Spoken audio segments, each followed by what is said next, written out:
In pulmonary hypertension, we divide risk assessment, and the risk assessment may be the low risk, intermediate risk, and the high risk.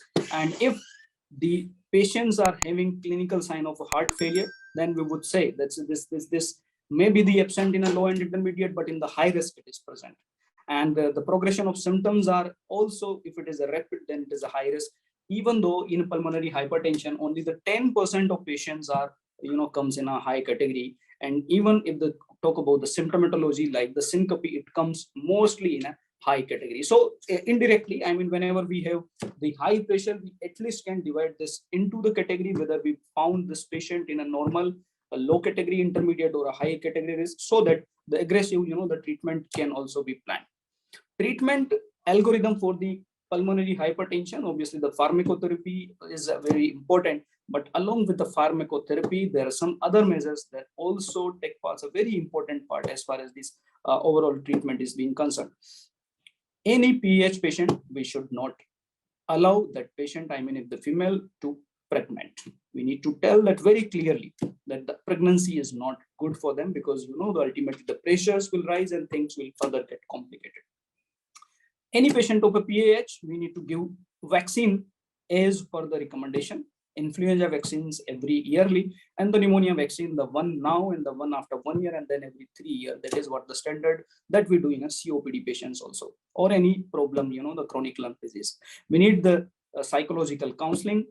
Oxygen is the one treatment if the hypoxia is there, is proved as far as the COPD is concerned. At the same time, in PAH, if the SpO2 is less than 88% or the PO2 is less than 55 millimeter of mercury, the oxygen role is there in the pulmonary arterial hypertension. And normally, if the patient is going for the surgery, we prefer that regional anesthesia, if possible, over than general anesthesia, because it may affect the outcome.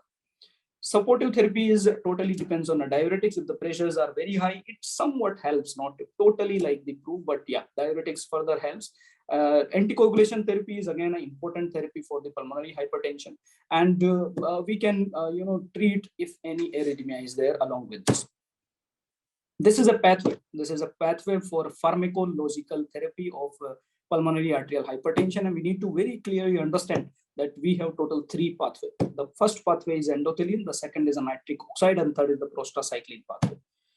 Endothelin is basically, we can say, it divides into receptor A and the receptor B, and endothelin receptor antagonist is basically what we required for the the pulmonary hypertension. At the same time, as you can see, this inhibition of the cyclic AMP, that the phosphodiesterase inhibitor we will use as a pulmonary arterial hypertension, and the prostacyclin agonist we use in the pulmonary hypertension. These all pathway, 3 pathway, actually working with the different mechanism to ultimately dilate the vessel.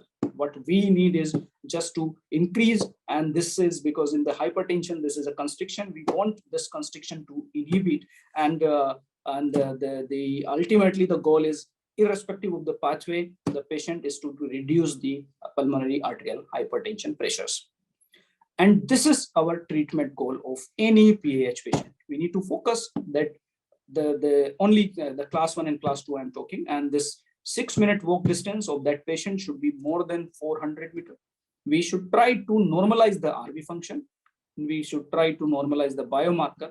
We should also try that the patient should not get again and again repeated hospitalization. And this peak oxygen consumption, it's a complicated, but still we can target it more than at least 15 ml per milligram. As I told you, these are the 3 pathways: the nitric oxide pathway, endothelin pathway, and the prostacyclin pathway. Now about the management, there are different kind of a strategy that we follow. Whenever we diagnose these PAH patient, we first need to assess the risk assessment. And once we decide that, yeah, this patient needs a treatment, we normally start with the monotherapy. And if the patient does not get better, we can change it to the sequential, adding a new drug.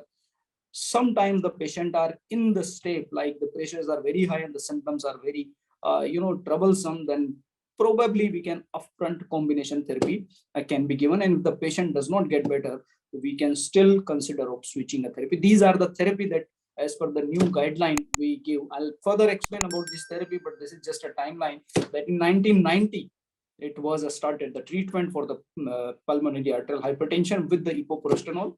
And after that, many trials were going on. Initially, we tried with the monotherapy, then dual therapy, sometimes combination therapy. In recent trials in the Selexipag, we found that actually the dual therapy, the combination therapy, it's to be started. If it's to be given from the start, the patient outcome is totally different. And the same was confirmed with the ambition therapy.